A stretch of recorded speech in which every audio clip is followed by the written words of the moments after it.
نحمده ونستعينه ونستغفره ونعوذ بالله من شرور أنفسنا وسيئات أعمالنا من يهد الله فلا مضل له ومن يضلل فلا هادي له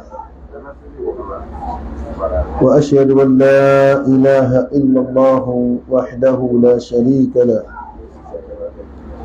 وأشهد أن محمدا عبده ورسوله أما بعد. We give thanks to Allah subhanahu wa ta'ala. We ask for His salat and His salam on Muhammad sallallahu alayhi wa sallam. Inshallah, as we know that the last Sunday of the week of the month, we normally accommodate questions that we have, which the answers are given to them. So if we have one or two questions, inshallah, we are free to ask our questions. Before that, we use this opportunity to apologize for the break in our Sunday Halqah lectures, which we could see that last week and the upper week we could not make it to this place. Actually, we left for this place. But as Allah subhanahu wa ta'ala we could not due to traffic on the road. The upper week, when we finished the Halqah, the lecture, our public lecture at Apapa, by the time we could get to this place, it was a serious journey.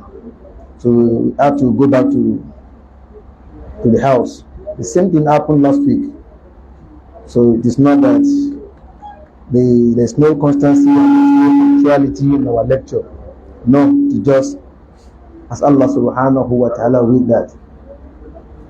So if you have one or two questions, we are free to ask now.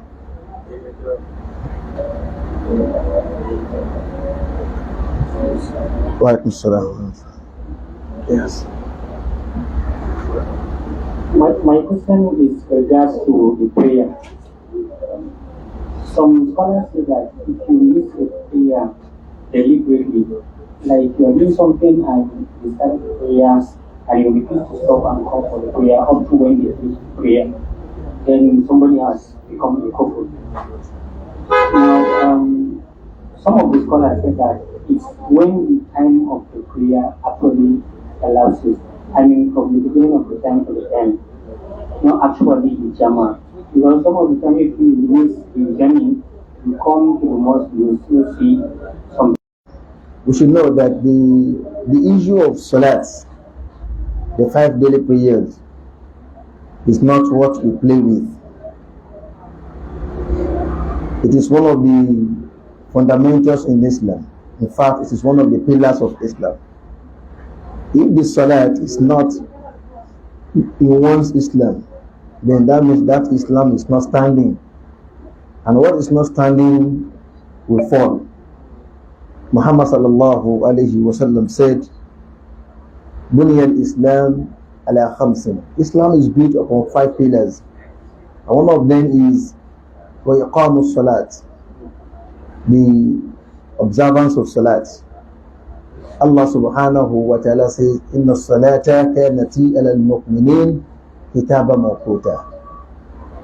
Salat is written as an obligation upon every believer with fixed periods, with fixed times.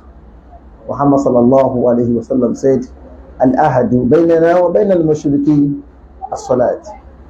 The difference between the Muslim and the non-Muslim is salat. فَمَنْ تَرَكَهَا فَقَدْ كَفَرَ. Whoever that abandons the salat, then he is no more a Muslim, he is a kafir. So back to the question that which one takes one out of the fold of Islam? Is it to not to meet up with the Jama'ah, to deliberately leave the Jama'ah, not joining the Jama'ah, or to deliberately leave the Salat till the time passes. Which one? I've not come across any one of the scholars that says that if one deliberately misses Jama'ah, the person is out of Islam. I've not come across. What I know is that majority of the scholars see that Salatul Jama'ah is compulsory, it's an obligation. That is, not observing it is a punishable offense. It is only Abu Muhammad ibn Hazmi al-Andalusi rahimahullah that he is also in the line with them, but he conditions any salat to be observed in Jama'ah, or he conditions the 5 daily prayers to be in Jama'ah. To him, you cannot observe any one of the 5 daily prayers except in Jama'ah. So even if one does not meet up with the standard Jama'ah, with the normal Jama'ah in the masjid, so that person cannot pray alone. He or she needs to look for someone to pray with him. To him, it's a condition that you observe the 5 daily prayers in congregation. But the other scholars did not go with that opinion. But I have not come across any one of them that says that deliberately abandoning the Salatul Jama'ah renders someone a non-Muslim. But it is a punishable offense. It is not welcome because it's an obligation. That is one. And that is why Muhammad sallallahu alayhi wa sallam said, Man sami'a nida, whoever that hears the adhan or the iqama, falam yujibhu, but the person refuses to answer, that is to come to the mosque to join the Jama'ah, la salata lahu. If he prays thereafter, the salat will not be accepted. Illa min udhr, except he has excuse. Qila ya Rasulullah, wa mal udhr? It was asked that the Prophet sallallahu alayhi wa sallam, what could be the excuse that someone will have that will not make the person that his salat will be accepted, even if he prays with that Jama'ah, if he leaves the Jama'ah, if he does not join them? What will be the legal excuse? Muhammad sallallahu alayhi wa sallam said, Al-khawf wal-marad. Al-khawf wal-marad.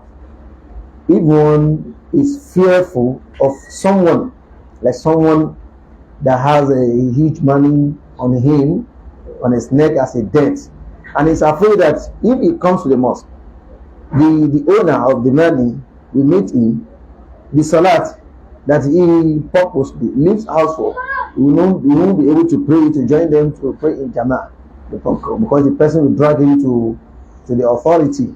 So if there's a fear that makes someone not to come for salat of Jama'ah, then if the person prays after that, after the Jama'ah has been observed, that is, he prays alone, Allah subhanahu wa ta'ala will still accept. That one is a terrible excuse. Or al-marad, or the sickness, for someone that falls sick, so which does not give him the opportunity to come to the mosque to pray in Jama'ah. So if he prays alone or he prays after the Jama'ah, then the salat will still be accepted. But if there is no any excuse and the person deliberately abandons the Jama'ah, then it is a sinful act. It is a sinful act. Though we Allah still accept a salat if he prays alone, the majority of scholars had the opinion that yes, Allah will accept, but on punishment for deliberate abandonment of that Jama'ah. Why do we have some say that Allah will subhanahu wa ta'ala or any one of these 5 daily prayers at this time till the time of that salat passes? Yes, on that there are issues, there are positions of the scholars on that. We have some scholars abandons one of the 5 daily prayers till its time passes. That person has become a kafir. Their own evidence is that Muhammad sallallahu alaihi wasallam said, "Al-ahadu baynana wa bayna al-mushrikeen as-salat." That is, the difference between the Muslims and the non-Muslims is salat. فَمَنْ تَرَكَهَا فَقَدْ كَفَرَ. Whoever that abandons the salat, that person has become a kafir. And that person is an example because he abandoned that salat till the time of that salat passes. And Allah says, "Inna salata kanat 'ala al-mu'minina kitaban mawquta." The salat is an obligation upon every Muslim with its time. So praying any one of the 5 daily prayers out of his time without any legal excuse renders such person a non-Muslim. This is the opinion of some of the scholars, and it's the opinion of Sheikh Abdulaziz bin Baz rahimahullah. We have some of the scholars that said that if the person that deliberately abandons the salat till the time passes, still believes in salat, he believes that yes, salat is one of the pillars of Islam, salat is an obligation upon every Muslim, but he does not pray that salat or any one of the salat, or he does not even pray. He only prays maybe once in a week or once in a year or once in a month. But he still believes that the salat is part of the pillars of Islam. Then his own salat is off and on. We have some scholars that they believe that the person is still a Muslim, because when we say that to believe in salat, it shows that, or the meaning of that is that to believe the salat brought by the Prophet sallallahu alaihi wasallam as part of the pillars of Islam, then as one of the fundamentals. So negligence will now be an excuse for such a person if he or she does not observe any one of these 5 daily prayers till the time passes. So to them, they believe that the person is excused because he believed in salat just as he believed in other 5 pillars of Islam, but he is lazy, he is negligent. So such a person will be punished for that negligence, but that negligence does not take him out of the fold of Islam because he believes in it, even if the person does not observe it at all. That's the opinion of Sheikh Al-Bani rahimahullah, that whoever that does not believe, that does not observe the 5 daily prayers, but he believes in his heart, yes, he submits to that obligation, but he has never for once observed it, so, and he believes in it, the person is still a Muslim. And we have some of the Salaf also who took to this opinion. Another opinion is the opinion that says that no, to say that someone is out of Islam due to abandonment of salat, it should not be someone that has never prostrated. He has never prostrated. He has never prayed. He doesn't pray at all. Even if the person says he believes. No, at least when you believe in something, you will show it. So what will now show the difference between you and the munafiq? What now show the difference between you and the murji'ah? So if you say you believe in it, they call the adhan, believe what you are doing over 30, 40, 50, 60 years of your age, you've never prostrated. So this opinion says it is that time that the person will not become a kafir, because he has abandoned not a particular salat of a salat. Yes, he's a Muslim, but someone who does not observe it at all, which is the opinion of who? Sheikh Al-Bani rahimahullah. Sheikh Salih said no, he's a kafir, because the difference between a Muslim and a non-Muslim is salat. Is practice is still punishable. So which one is the correct opinion on all this? So the issue of tariqus salat, abandoning salat, it generated a lot of controversies among the scholars. Wallahu alam, my own opinion is that opinion of Sheikh Salih. 40 years now, and 40 years now I've been fasting, but for salat I've not done any. That person can never be a Muslim. which is in contrary to the opinion of Sheikh Nasruddin Al-Albani rahimahullah. So the opinion of Sheikh Salih Uthaymeen is that someone who is off and on in salat is still a Muslim. But someone who has never prostrated, how do you Salatul Jama'ah? In case of Salatul Jama'ah as the time of the salat, then that is where the issue arises, where the issue comes up. So a Muslim who does not meet up with the Jama'ah and he has no himself as to call the adhan and to make the iqamah, I will not go out to every house of the Muslim, whoever that I see that does not come to the mosque to pray in Jama'ah, then I will order his out to be burnt. Someone that is a traveler, Salatul Jama'ah is not compulsory on him. Even Salatul Jumu'ah is not compulsory. It's not compulsory. So these are the legal excuses. But without any excuse, no, there's no there's a punishment upon that. The person is still a Muslim. Wallah. Is it clear? Question. No.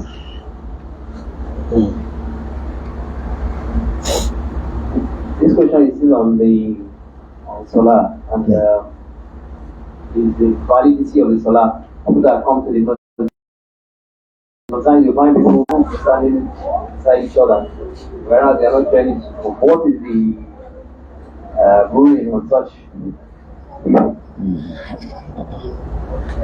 Now, Alhamdulillah,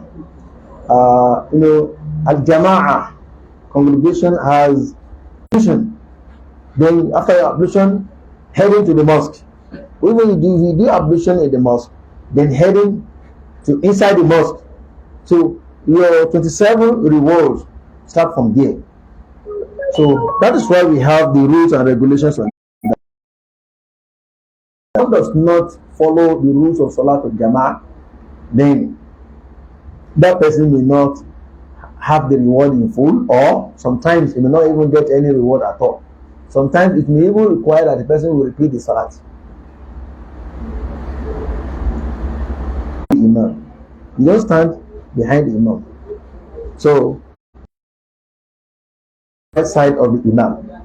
If you are number three, you don't stand behind the Imam alone. Rather, as and then you don't even stand at the left side of the Imam. You draw the person at the right side of the Imam to the back, and both of you will stand. So that no. But we asking many people, where did we get this evidence? No. But it has become hadith on some people's tongues. Safu, katapoto. So folks, your roll from your right side. Which right side? Is it right side of the mosque or right side of the Imam? If you say right side of the mosque, no evidence for that.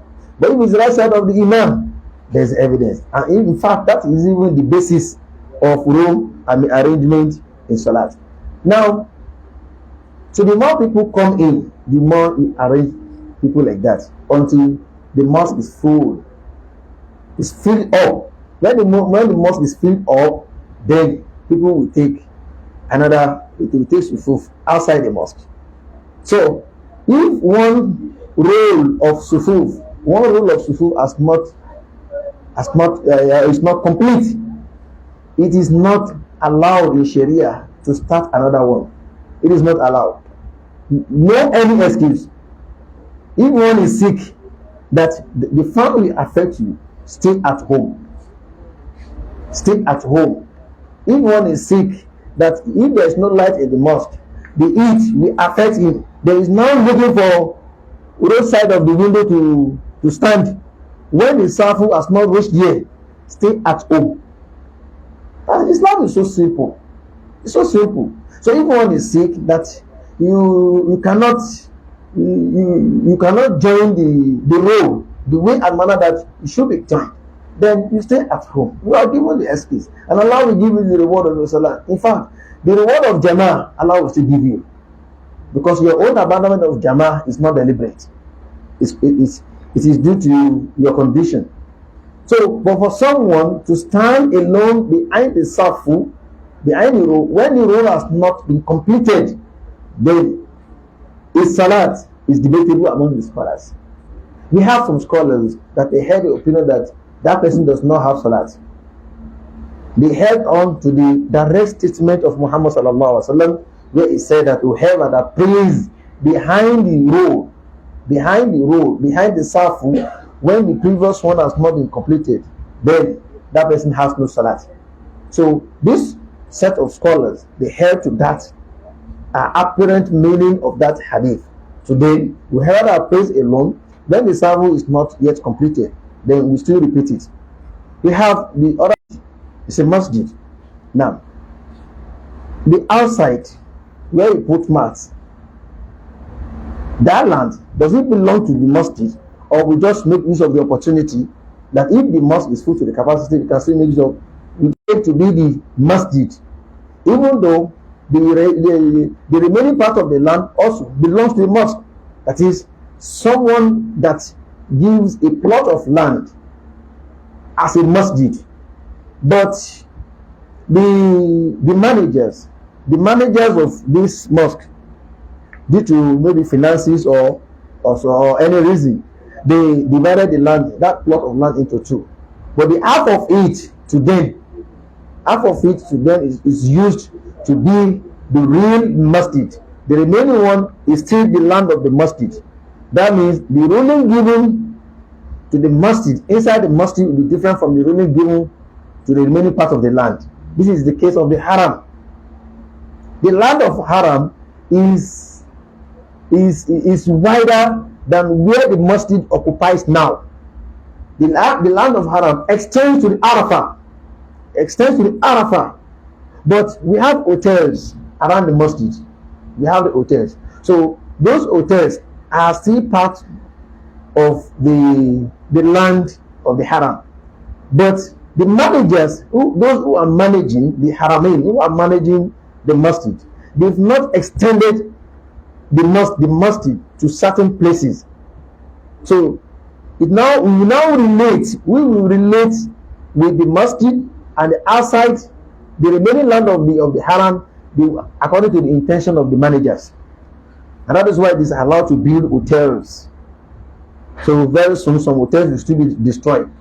After the destruction, their land will be added to the masjid. But now you cannot give it the ruling of what? Of the masjid. But you still give it the rule of what? Haramain. That is why if you observe your salat in your hotel, you have the same reward of those who go to the mosque to observe their own hotel, who observe their own salat in the masjid. Only that you will not be given the reward of salatu al-jama'ah.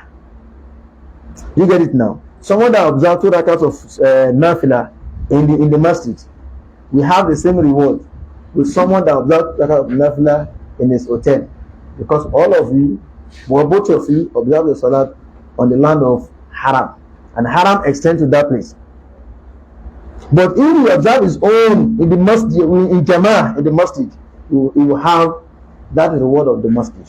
So that is why we need to differentiate between the two.